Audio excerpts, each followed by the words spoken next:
Okay, hi everyone. Muthu's ready to go. Are you ready? Yes. Yes? Okay, good. So I'm just going to do a quick introduction so you know who he is and what he's talking about. So everyone give Muthu Chandrasekaran. I should have practiced that before. Give him a warm welcome. He's here from the SRI International's Artificial Intelligence Center. And previously he was a PhD student at the National University of Singapore School of Computing. He's interested in natural language processing, machine learning, and their applications to information retrieval, specifically in retrieving and organizing information from asynchronous conversation media such as scholarly publications and discussion forums. And today he's going to share his doctoral research that he did at National University of Singapore on facilitating instructor interventions in MOOC discussion forums. So everyone welcome Muthu.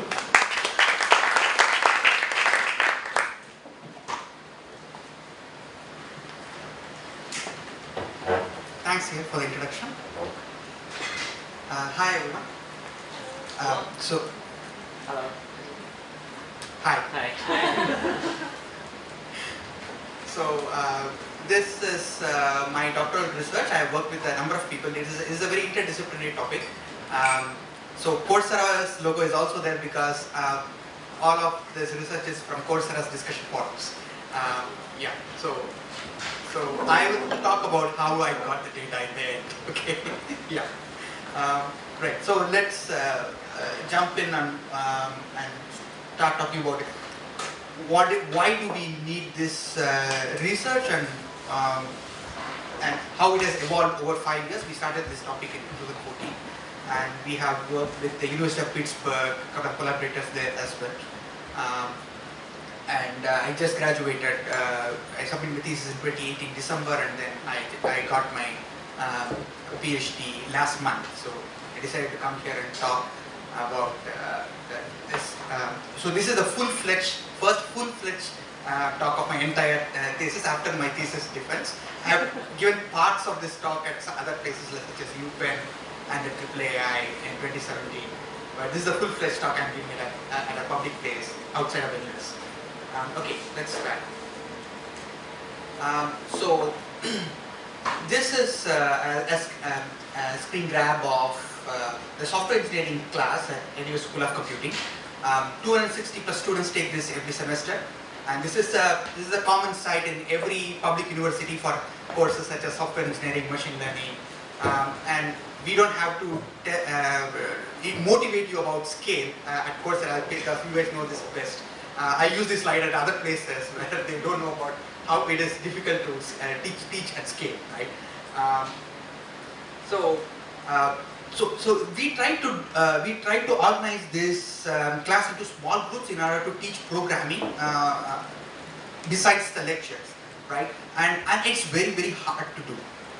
So if this is hard for 300 students, Coursera's courses have anywhere between 30,000 to 100,000 students in one iteration. So if you want to do personalized interaction and instructor intervention, right? And organize student discussions around lecture materials, help them to solve homeworks, it's impossible at Coursera scale to do, right? So therefore you need the instructors and TA team at Coursera, no matter how big they are, even if it is a 50 plus member team, they need help. They need systems to filter the discussion forum messages and the threads in some way, in strategic way, so that instructors can intervene effectively. So we are going to go about doing this in some sort of a strategic way, right? So we are not going to simply sort it in one way or the other, but we are going to look at it from a pedagogical point of view as well. So we have dissected this problem into 3 parts, right? What to intervene, when to intervene, and how to intervene. So the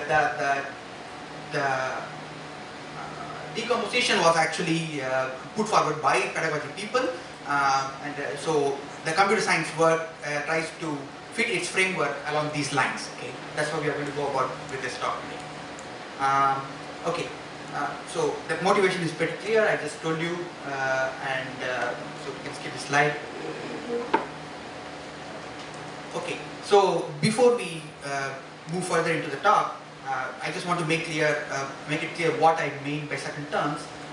When I mean an intervention, it means an instructor is going to post on a discussion forum for the first time. Okay, so that's the problem we are trying to solve. We have a discussion forum thread, and should an instructor, given a sequence of posts, choose to post on this discussion forum thread or not. Okay, is the problem clear?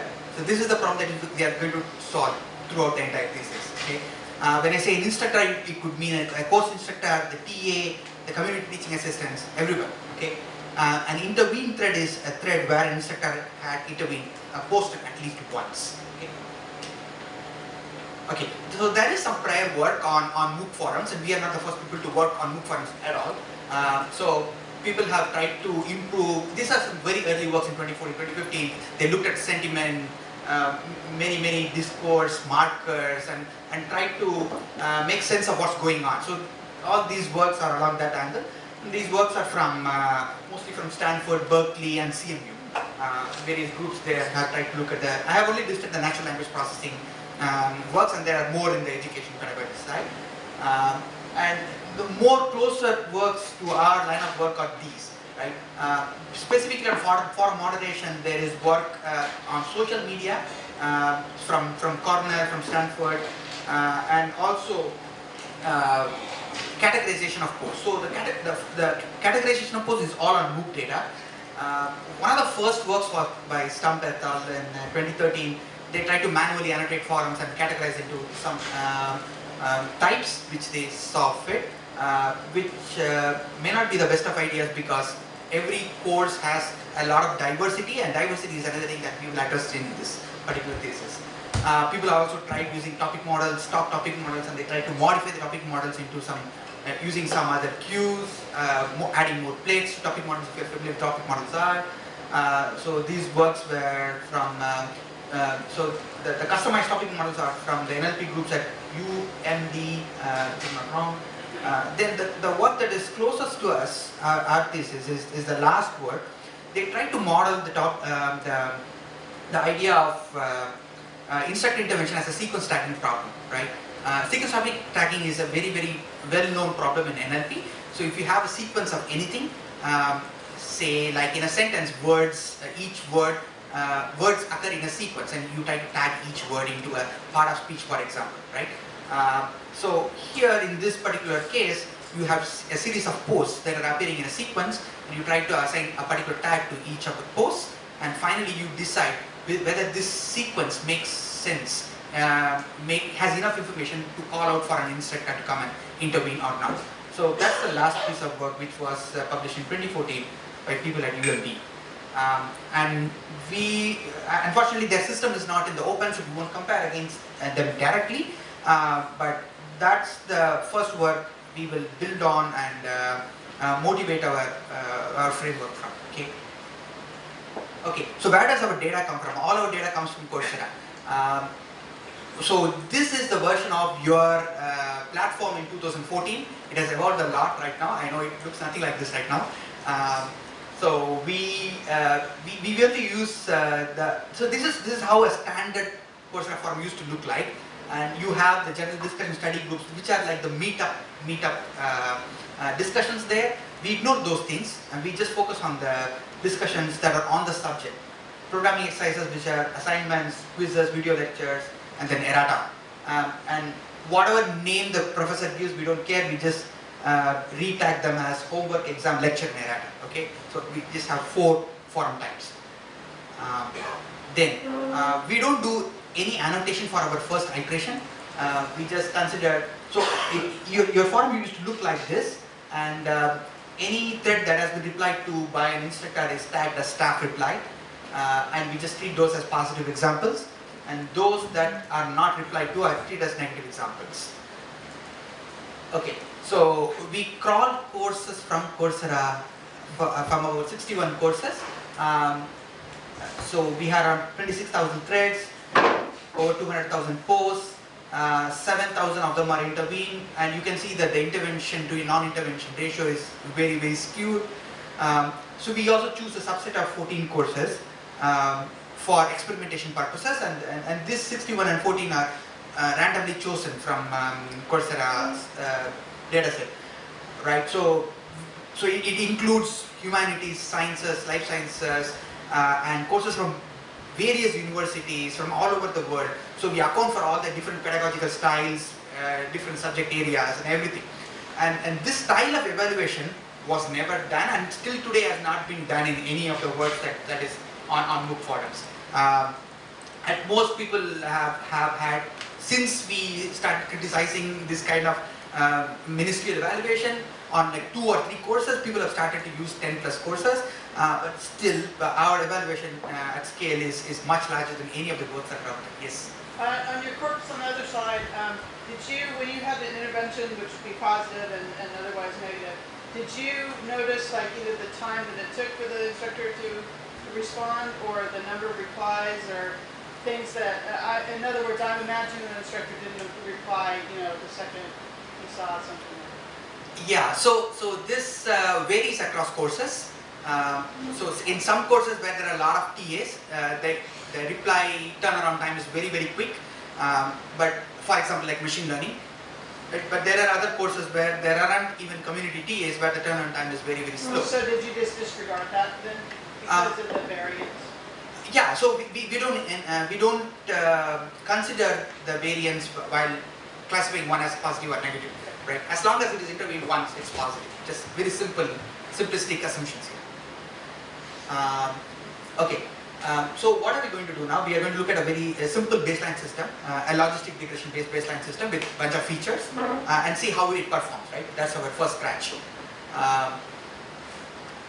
Right, so I already introduced the problem definition, so and that's our model. We are not going to introduce any model for our first baseline, right? We are just going to do some class reweighting because of the class imbalance, and it's a very common and well-known technique in machine learning. Right, so the features look something like this, right? So I introduced the 4 different forum types, and when you look at the plot of these 4 different forum types across our D14 corpus, this is how it looks like.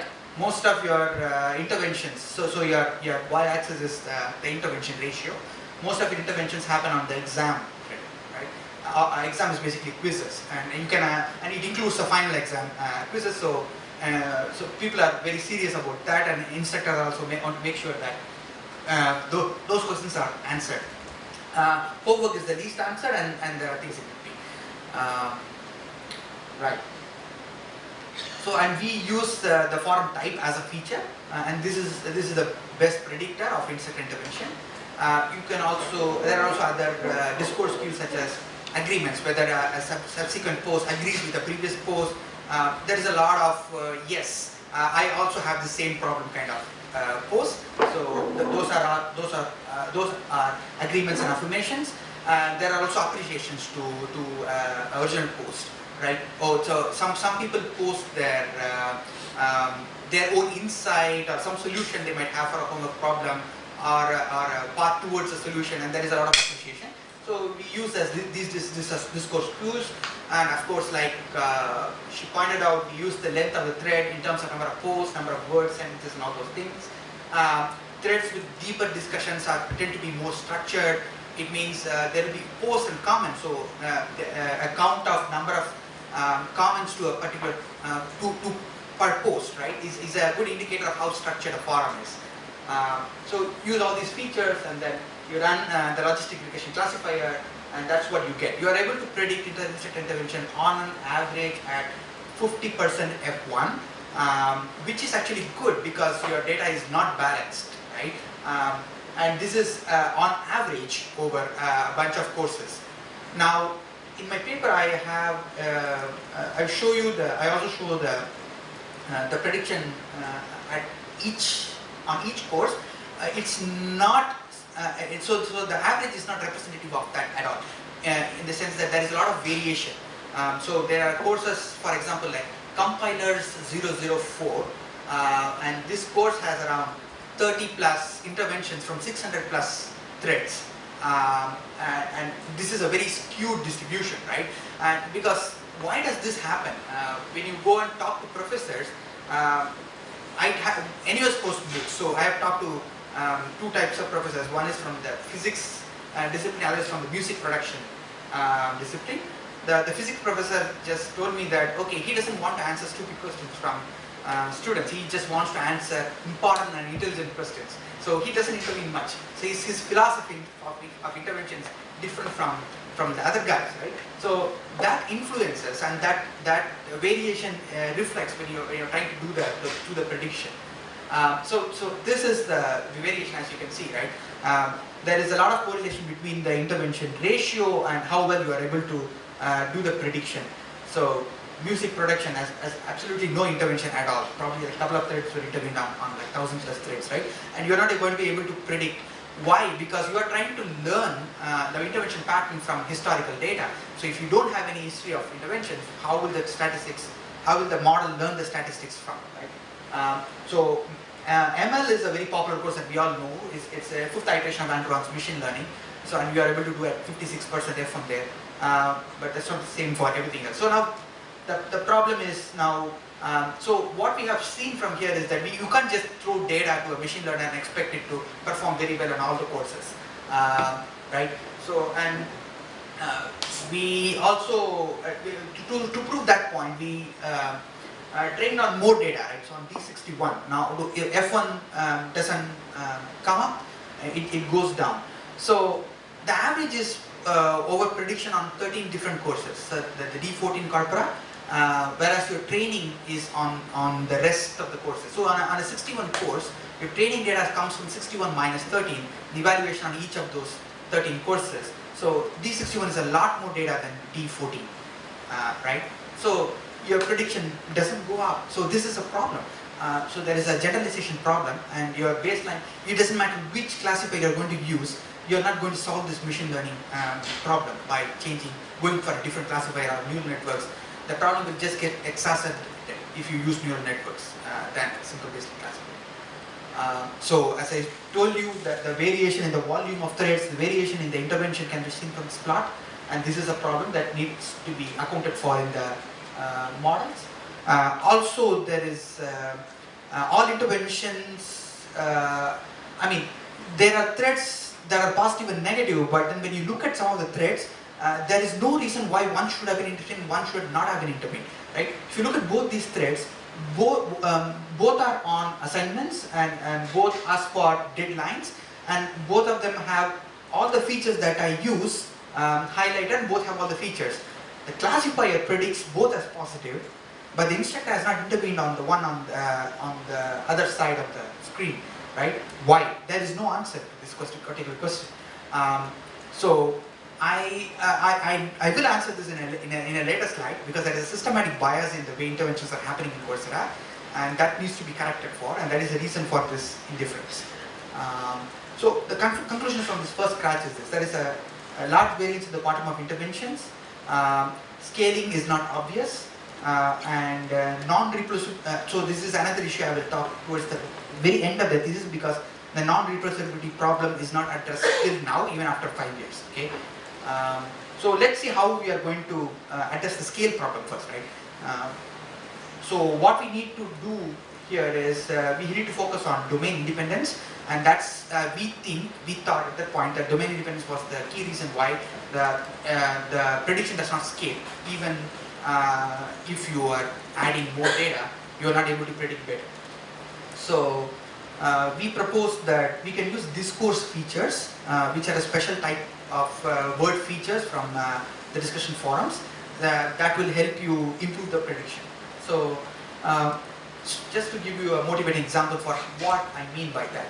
So I pulled two posts from a particular thread that was intervened from one of the courses from University of Pittsburgh.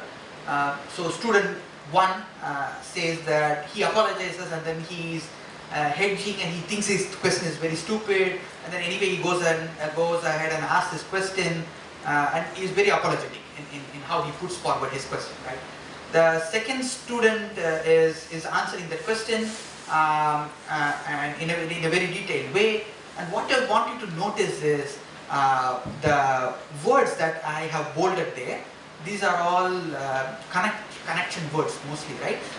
That connects two different clauses and sentences. And the subscript for all those words are what are called discourse senses. So there are a lot of frameworks for discourse senses in natural language processing. The one that we use is called the Penn Discourse Treebank.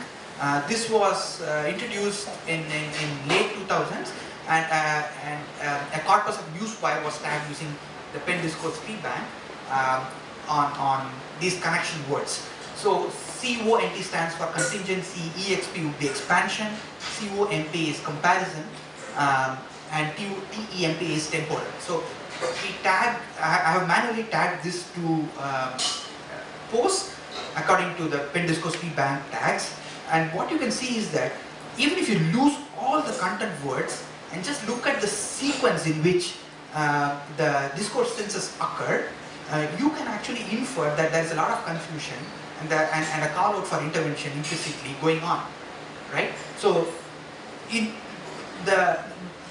why is this an advantage? Because the words fifth progression, right, is and minor scale are very specific to this particular course from music production.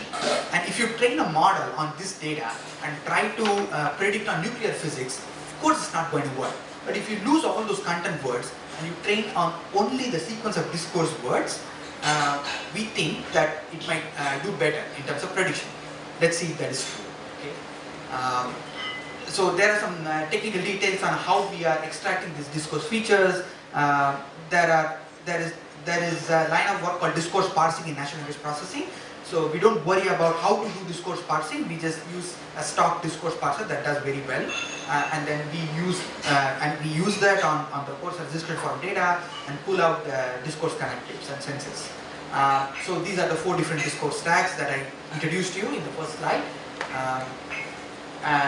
Okay, these are the features that we manufacture from the discourse stacks. Okay, we are just going to count the number of times the discourse senses occur and number of times they occur in a particular sequence. So all these make up for about 25 features.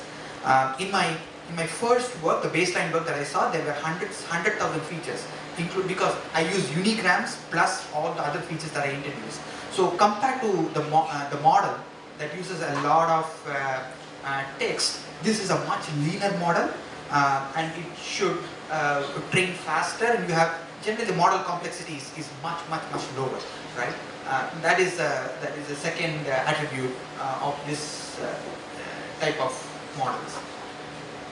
Okay, I'm not going to change the classifier. I'm still using logic regression with class weights, and I'm going to compare across 3 different models. The PDTB model, which is the features that I introduced right now, 25 different features. The EDM model is the baseline plus this, and then I'm going to compare between these 2 models. And again, 2 types of evaluation. In-domain evaluation is 5-fold stratified cross-validation, which means there is going to be 20% of test data randomly drawn out of each course, and the test data is and the training data is the same course. So therefore, it is in-domain. Out-of-domain would be the test is on a completely unseen course. I will train on 12 different courses and the test on the 13th course. So this is much harder to do, right? So let's see how the performance is. In in-domain evaluation, the in-domain evaluation is going to tell us whether discourse features improve at all, right? First of all. All I want you to see is the last row. So the F1 score is 32 for the baseline classifier, and on the when you augment the discourse features, it's 32.4. Not a lot of improvement in the in-domain scenario, but of course you can see there is a lot of variation again across courses. That's why I show you the whole thing, just not to so that I don't mislead you on how the prediction goes. But let's look at the outer domain evaluation. So this is, remember, 30 and 32.4, right? And the improvement when you add more data, the in-domain improves from 32 to 34.7, whereas your outer domain improves from 32.4 to 38. So, which is a much more significant improvement considering that it is over 13 different courses, and there is a significant improvement across all of the courses. Okay, so we did statistical significance evaluation, and that is improvement. And only the clinical 1 course does not improve from EDM to EDM plus PDTB on the outer domain case, but everything else improves. So the point is, domain-independent features, discourse features are domain-independent. Domain-independent features help you to scale intervention prediction across courses. So this probably is not just true for this particular problem, but in general for all problems in MOOCs. Discourse, wherever you want to use natural language features, discourse features are going to help you, right? So that is a conclusion that we seek to draw from this work. So using discourse connectives help you scale intervention prediction. Means that you can use more training data without losing performance. So this is one conclusion that we draw from here. So the next part of the baseline prediction problem, the what to intervene problem, is to know is if intervention condition, is intervention condition on which threads were actually viewed, right? I told you about the negative instance prediction problem, right? So we are treating all instances that were not intervened as negative, right? But this is not okay. I mean, there are a lot of threads that may not have been viewed by any instructor. So it's not the same as viewing a thread and deciding not to intervene, right? So that is we have to examine what's going on with the views. Okay, so that's the next part of the work that I'm going to discuss. So before I move on to that, so do you have any questions up until now? I mean, there is a lot I have discussed so far, and we have another 30 minutes of the talk to go. So I want to stop here now, take questions. How do you decide on using the logistic model? Okay, I tried using SVM and random forest as well. There is not much of a difference in terms of prediction in terms of predictability. So max center logistic regression is generally better for text data when you have a lot of features. So I prefer that over SVM or random forest. But the problems that really needs to be addressed are the ones that I'm outlining here. It's not the type of classifier. Towards the end of the talk, I also have a sequence model that uses a neural network. We will look at it then, and the performance is much better than it is currently. Okay, so if there are no further questions, I'll move on to the bias part. Okay. The training data has a systematic bias. That's the key point. If there is one thing I want you to take away from this particular section of the talk, is this. The training data that I draw from Coursera has a systematic bias. Why? Because your threads are, at least in the previous version of your platform, were sorted by last updated time. You can also, the instructor can decide to change the sort by last created time or by top threads, which is based on number of votes. But no matter what you do, any of those sorts will introduce a systematic bias in how the interventions happen. Why? Because they go from top to bottom. The instructors just are going to open the first thread, look at it.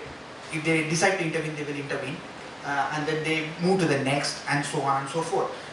They are not going to go up and down and try to select a thread based on the title. Mostly they don't do that. And I have evidence that is actually how intervention actually happens. Okay, let's just look at this plot. The x-axis shows the rank of the thread in the user interface by whatever sort you want to do, but for this particular example, I'm just using the last updated time sort. On the y-axis is the frequency of interventions. I also have a trend line, so this is a log plot. So the trend line is if you have a straight line, this log plot, then this is a power log curve. That's what it means. So the fit is not exactly a power line in this case. The fit is more common in search engine ranking pages. So Google did this experiment where they ranked search. They looked at the clicks on search engine results, and it follows a very similar curve. So you have this kind of systematic bias in how instructors are choosing to intervene on threads as well, right? So since my training data is biased this way, you're always going to see predictions, weird predictions, where or even the ground truth is going to be weird, where two similar threads that have all the possible properties equal, but one is intervened, the other is not, right?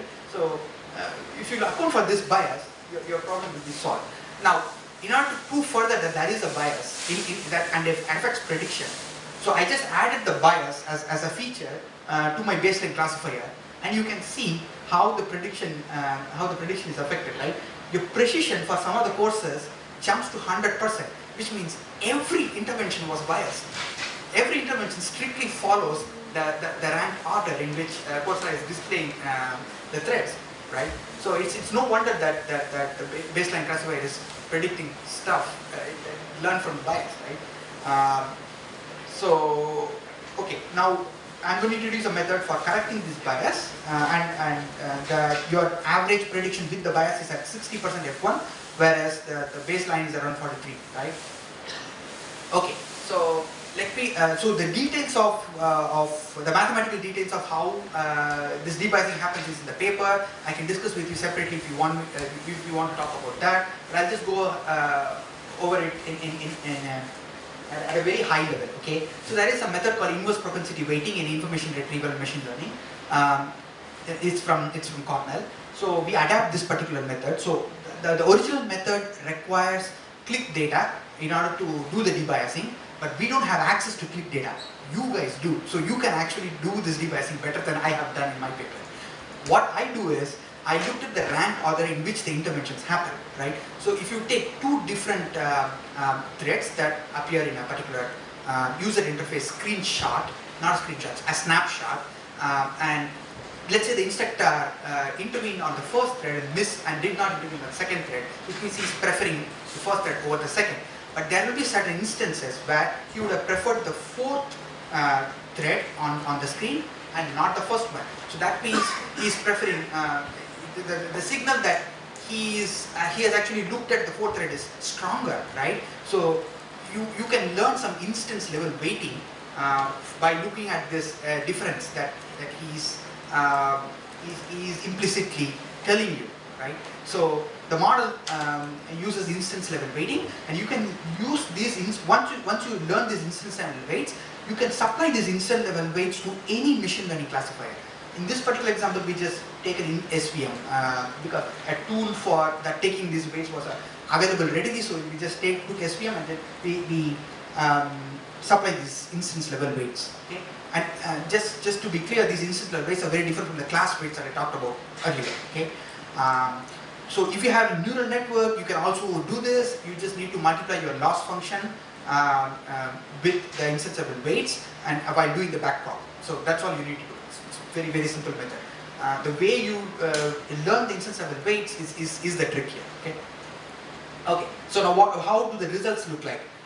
The top half of the screen has improvements from the debiasing classifier. The bottom half doesn't. I'll tell you why.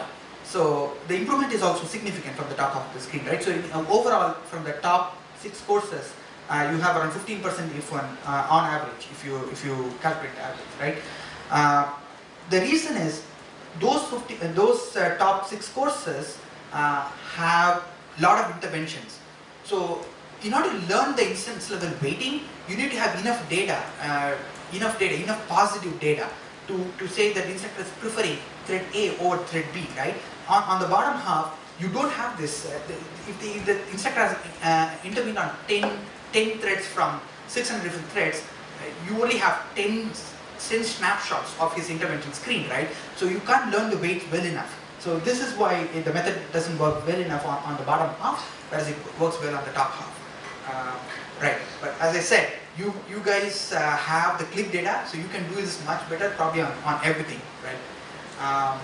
Okay, so I'll show you an example of where the debias classifier predicts has intervened, and when you look at the thread, it should be intervened also, and the bias classifiers and any of the other classifiers does not predict, right?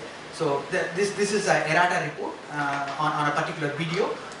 The original poster says that, and then obviously when you read at the original poster's comment, you would know that it's a really important thread that should have been intervened. So neither of these two were intervened in the ground truth data, so because they were biased, and the classifier, the baseline classifier also doesn't predict them as intervened, whereas the debiased classifier predicts them as intervened correctly. Okay, so the conclusions from here are that we measure, statistically measure and confirm there is position bias. We also propose a debiasing classifier. Also, we did another experiment which I did not show in the slides. So we had ground truth viewed signal from the log data for courses that NUS and University of Pittsburgh hosted. Right? For all the other 61 courses we didn't, but for those that we hosted we had. So we actually took the viewed signal and added that to every model that we had that have introduced so far, and there is significant improvement in prediction. So viewing is extremely important. If you condition in all of your models on whether they were viewed or not, you would have much better prediction. And Coursera should do something about views. You could also visibly show views in your forums, and you could bubble them up. Like Quora does this kind of stuff. Number of views, right? YouTube also does this. So you should use views more prominently than you are using them.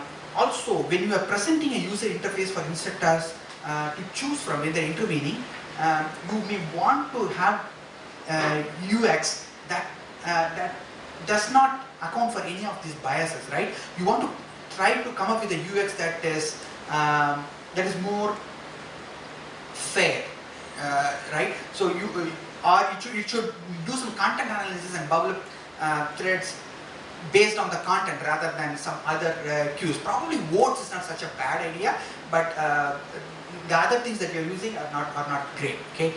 So it's not just Coursera, all the other MOOC platforms are all doing this.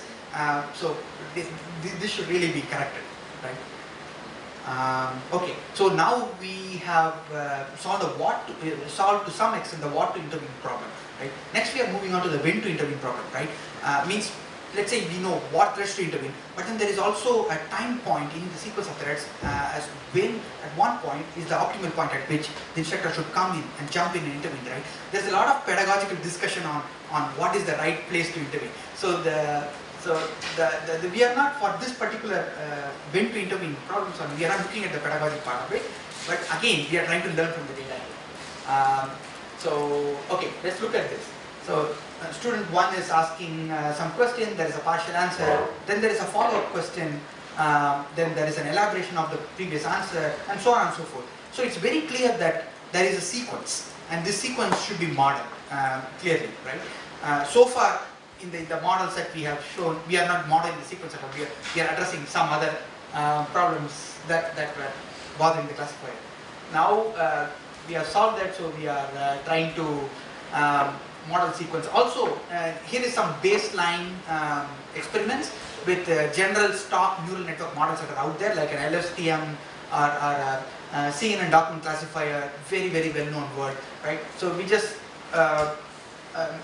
model. So LSTM already models the sequence of words in a thread. Okay. So this still doesn't. This particular experiment, this still doesn't consider the sequence of posts, but consider the sequence of order of words that are occurring in the discussion forum. So I just want you to focus on the last line again, so you don't have to worry about all the mess. A lot of numbers here. So the column number 3, 46.7 is the F1 from the baseline, non-neural baseline, and then you have 44.7 from LSTM, and then from the CNN classifier you have 47.8. So that is not, only the CNN seems like it's bettering the idiom classifier slightly, but when you look at individual results, there's a lot of variation.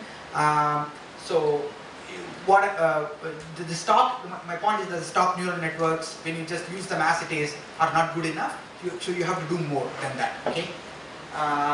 Right. So what we are proposing here is a joint model where we will predict whether an instructor will reply or not given a thread. We will also infer the context that is necessary for the instructor to come and intervene.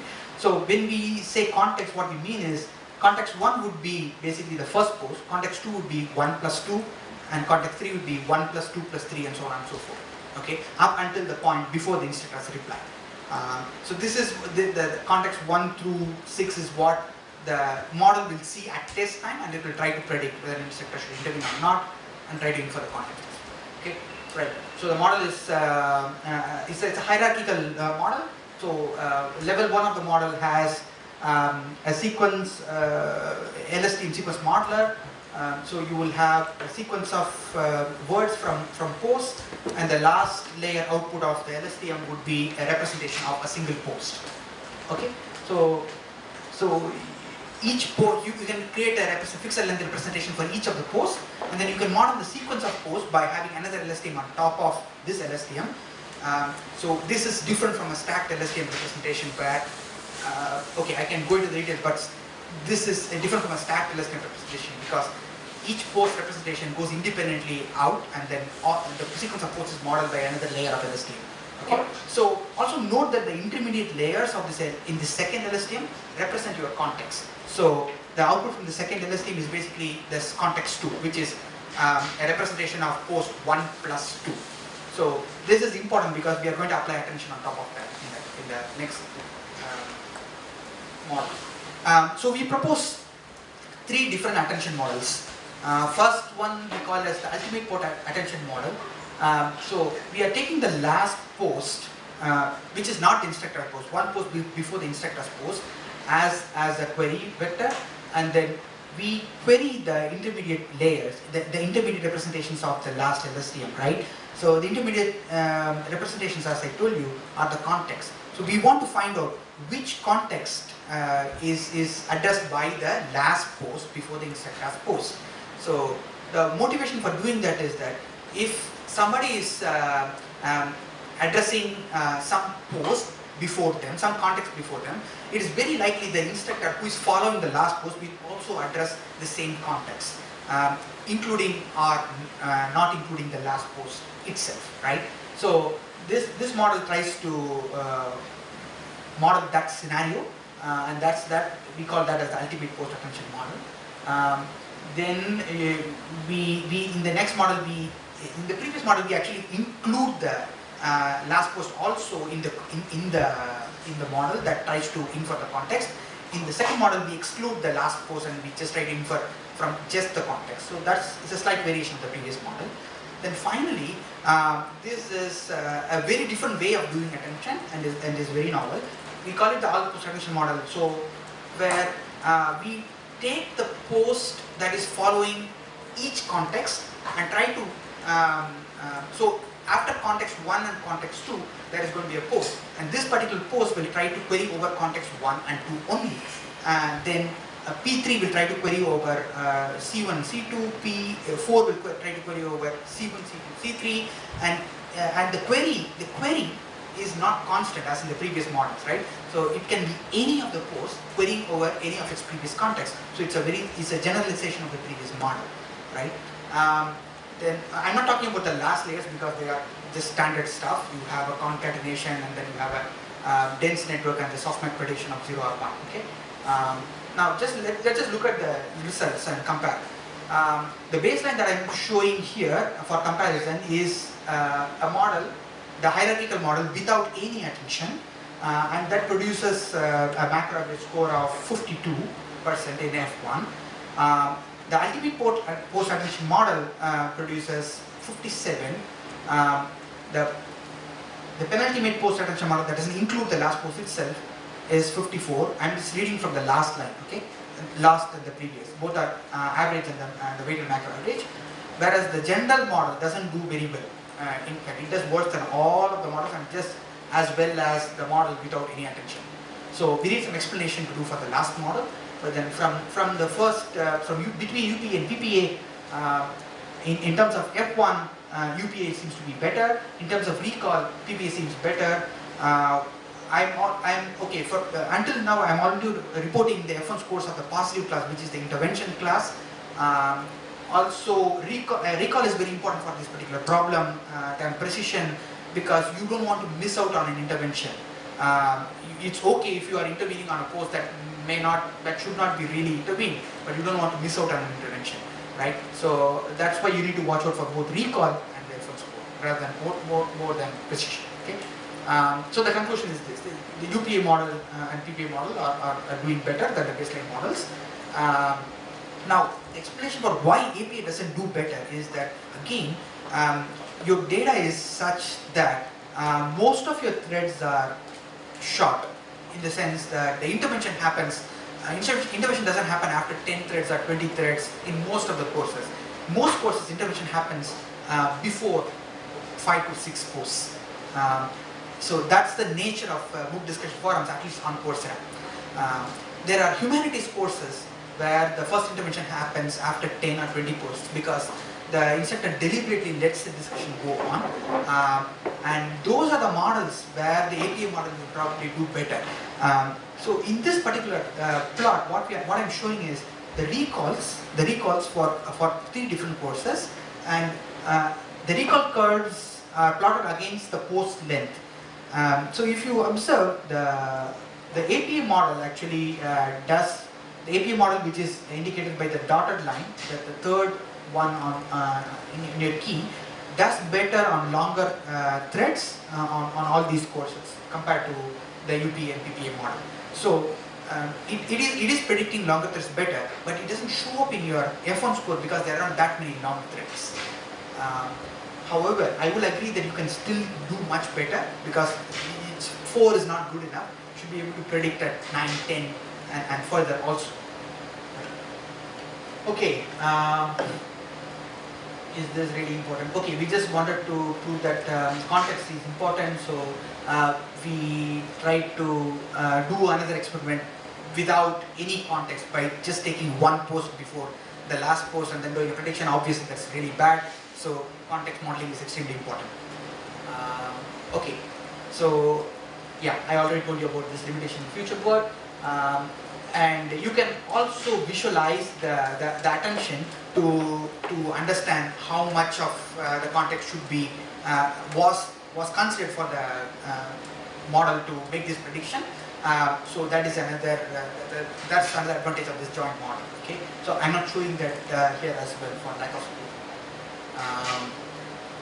Okay, so do you have any questions from this the sequence modeling part? So now we are at a stage where it is towards usable levels, right? So we are at around 60% F1. We can do much better, but it's much better than all our baselines and other things that we have seen so far. So I'm happy to, I have the code for this also in open source, and I'm happy to discuss about these models and the equations in more detail if you want. So because I'm going to switch context completely for the last talk, which is on how to intervene. Okay, we're going to talk about some discourse tags there again. Okay, moving on to the last part of the talk. Okay, how to intervene. So it turns out there is a pedagogical theory called transactivity. So transactivity is about one person improving over another person's and operating on their other person's reasoning. So this is called co-construction, knowledge evolution, whatever. From this is proposed from a long time back in the 80s. So what we did was we proposed a set of intervention taxonomy for instructor interventions also. So we posit that certain intervention types are more suitable for peers to intervene, certain intervention types are more suitable for instructors to intervene. So if you can do this, then you can route certain threads for instructors to intervene and certain threads for peers to intervene, and you have optimal learning from your student cohort and the instructor cohort, and you are also optimizing the bandwidth of the people who are doing the intervention. Okay, so in order to achieve this, what you need to do, you have to do annotation here. A big chunk of our time over the 5 years was spent in annotating the corpus that I just talked about, the 14 different courses, according to the set taxonomy. So the CAPA scores using on-site team, which I assembled. So the on-site team is basically people who have some background in each of these courses. For the machine learning course, I actually recruited students who have taken a machine learning course, Android's machine learning course, and I asked them to do the intervention. So that's the biggest chunk. So these are CAPA scores. A CAPA score of anything over 0.6 is actually really good. So on-site annotation is fantastic. So I have 778 threads annotated. I don't know of another corpus, MOOC corpus that is this large. It's a very hard annotation to do. Okay. So next, so although this is large, this is not large by NLP standards, right? So for neural networks and stuff like that. So we try to scale this even further. We turn this taxonomy into a hierarchy to 2 levels of annotation. So a first level, people will just try to annotate 4 different types, and then there is a second level annotation for annotating the subtypes of this. Now when you try to do that, when you do this, we can actually move this annotation process to the crowdsource people, right? On Amazon MTurk or something like that. And when you do that, your the average kappa goes down a little bit. So there is the strict and the lenient kappa. So lenient. So okay, I'm not going to go to the details of what is strict and lenient for lack of time here. But I'll just conclude that that you can scale it to the crowd, but there are certain courses such as the neural networks or calculus, SMAC 1, where the performance is really bad because that requires a lot of domain knowledge. And courses that are not that domain independent, such as MAPS 2, right? You have a kappa of 69 and 83, right? So it's possible to do crowdsourcing for this annotation task. Based on the annotation, we are proposing 2 different natural language processing tasks. Given an instructor's reply, can you predict which of the previous posts did the instructor post reply to? So it's a prediction problem. Given it's a pairwise prediction problem, right? Natural language inference task. Task 2 is predict the types that I just introduced according to the transactivity framework that I introduced in one of the slides before this. So if you can do that, then you can train a natural language processing system that can tell which posts should be triggering which type of intervention. So that's the key part here. You are also able to say which type of intervention should happen for a particular type of post, right? Once you can do that, you can route the intervention to the appropriate party, a TA or a community TA or an instructor. So this last part is still, we have the corpus, but this is still kind of an ongoing work, and we have released the corpus to the public so that the public can actually try out this particular task. When I say we have released this corpus, it's in public in an encrypted form, because of course there are legalities. You cannot have the full text out yet. So institutions who want to try this, or if Coursera itself want to try this, we can talk, and then we can enter into a pairwise agreement between the 2 of us, and then we can share the data, and you can try out the task. So that's the last part of the talk. Okay, and okay, I want to finish up with certain things that would be of real interest to Coursera, because you are more on the real world side. So the education community is interested in always is doing a student evaluation, right? So all these models are evaluated on data, but can you expose these models to students and see whether the students are actually benefiting from interventions? So that's a question that is constantly asked to us, and it's hard for individual universities to do that. Coursera can do this much more easily. So we built some sort of a prototype instructor dashboard, something like this. So this dashboard will pull courses from ongoing courses, for like machine learning, neural networks, or applied text mining, and then list them according to the prediction that is made by one of our models.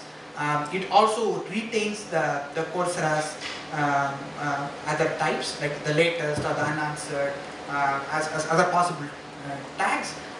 So you can have a kind of an A/B test, right, with this kind of a dashboard that is deployed to courses. You can also do it across 2 different iterations. Okay, code for all the courses, all the things that I introduced are available on the web. This can be used, it can be rewritten from scratch. Also, we have the crawler that we use. So initially I wrote a crawler, you changed the platform, you broke it, so I employed another intern to rewrite it again. So we'll keep doing this. So yeah.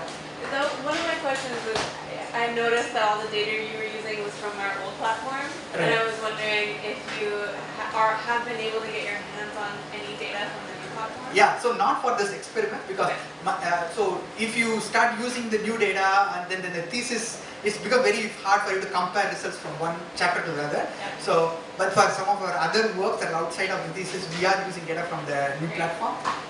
And this is much larger. Like we have 200 plus courses crawled from here. Okay. Okay. So other future directions. What we have done is we have established a state of the art so far for the prediction problem. There is a lot to do on the how to intervene part. We have talked about bias and the need for you to fix bias. We have, and we also have the largest MOOC form corpus out there. Okay. Another line of work which is not part of this thesis is this. This is an IT scheme for course materials. So for example, there are always course materials mentioned in your discussion forum here, right?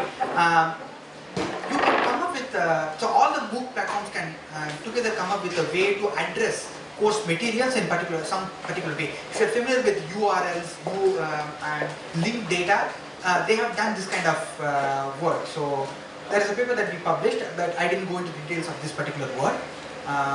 So, yeah. And then there is a lot of, and I'm not continuing this work yet at SRI, but I'm still working with my supervisor on some of the papers, and he is still having other students work on multiple problems. So you should write to Min and Khan if you are interested in the dashboard. We're trying to deploy the dashboard as a Chrome extension, so instructors can actually use them on their MOOCs without Coursera's help. Right? So that's the work that is going on. There is another problem called re-intervention, which means the second, how to predict the second and third interventions and so on and so forth. So on these things, you should contact Min or you can write to me. Other possible directions, replicable research is something I want to show, and then you can personalize the intervention by using log data. I already told you, Course has tons of log data. All this modeling can be done much better if you have access to the log data. Right? Okay, so this is something towards the replicable research. This is something we tried to start with Coursera's help actually back in 2015. We tried to send emails to all the data coordinators among all of your partners. And Coursera gave the statement of support to help us get support. So in order to set up a small data consortium, right? So let's say even if it's going to be just 10 MOOCs, you have this data that is completely anonymized, and this can be used by the community. So everyone works on the same data. Once you do that, you can compare models across people. Otherwise, it's very hard. I mean, other people who have worked on instructor intervention prediction cannot directly compare against my models.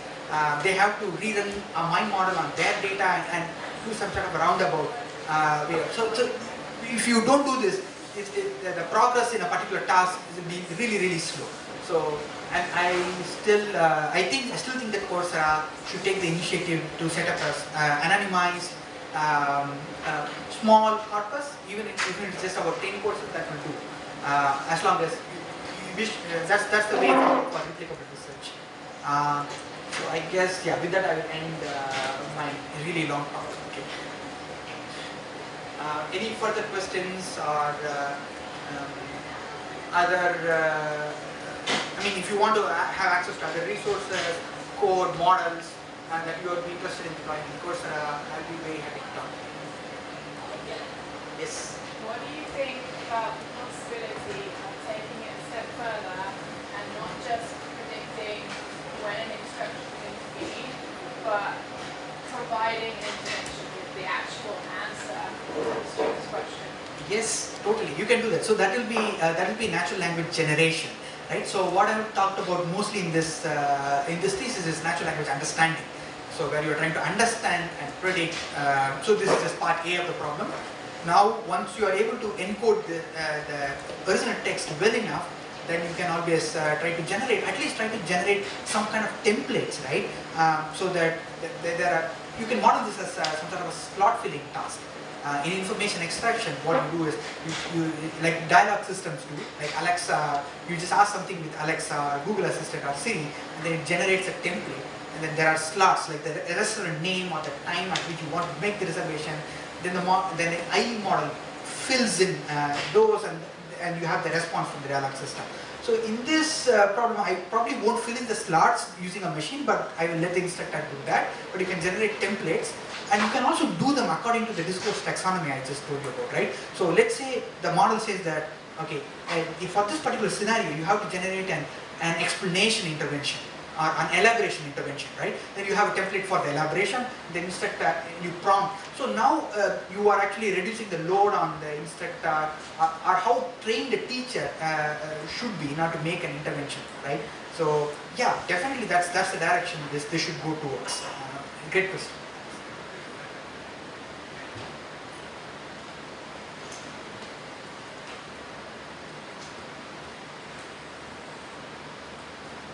Other questions?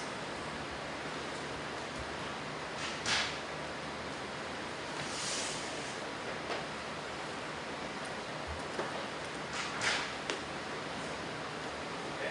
Right. Thanks. Muthu.